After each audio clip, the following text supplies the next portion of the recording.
Hello guys, welcome to Caan Tech Foundation. My name is Catherine.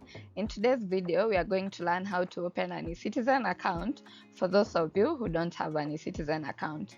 So to get started, go to ecitizen.go.ke. This is how the website looks like. Click on register.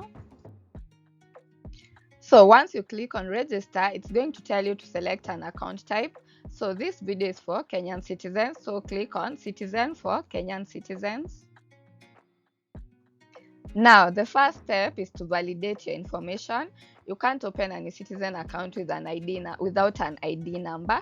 So enter your ID number, then enter your first name as it appears on your ID, and then enter your year of birth. Once you do that, click on validate.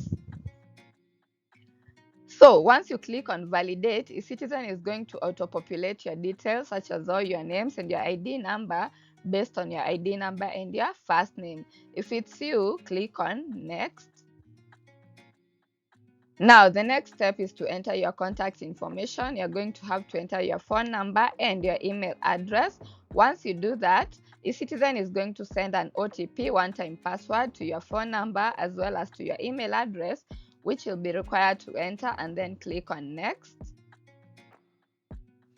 After that, you choose a password, strong password that is suitable to you and one you might not forget, but if you do, you can always reset it. After that, then eCitizen registration is complete. You have to agree to the terms and conditions and then click on complete.